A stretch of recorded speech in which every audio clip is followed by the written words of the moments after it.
शेतकरी कर्जमाफीचा खेळखंडोबा सुरू आहे आणि असं असताना सहकार आणि पणन मंत्री सुभाष देशमुख यांनी कर्जमाफीबद्दल धक्कादायक विधान केलंय। बघूयात याबद्दलचा स्पेशल रिपोर्ट।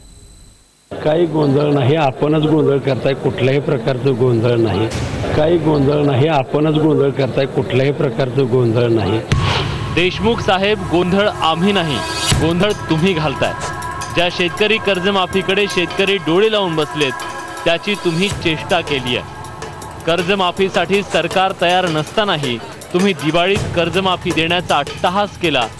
कर्जमाफीचा घोळ समोर आला तेव्हा तुम्ही त्याचं खापरही माध्यमांवर फोडलंय। आपल्या सर्वांच्या आग्रहाखातर शेतकऱ्यांना दिवाळी सुखाची जावी, आनंदाची जावी म्हणून माननीय मुख्यमंत्र्यांनी 18 तारखेला काही प्राथमिक स्वरूपामध्ये प्रमाणपत्र सन्मानपत्र देऊन सुरुवात केली।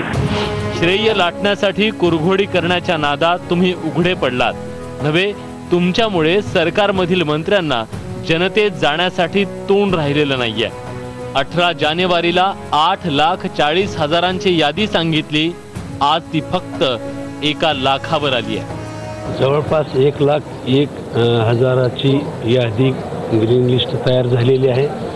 त्याचे माझ्या मते 671 कोटी ICICI बँकेतून त्या बँकेला दिलेले आहेत। अपयश नाकारण्यासाठी कुणाच्या तरी डोक्यावर खापर फोडण्यासाठी ताकद वाया घालवण्यापेक्षा झालेली चूक निस्तरण्यासाठी वेळ द्या म्हणजे मिळवली। प्रफुल्ल साळुंखे, IBN लोकमत, मुंबई।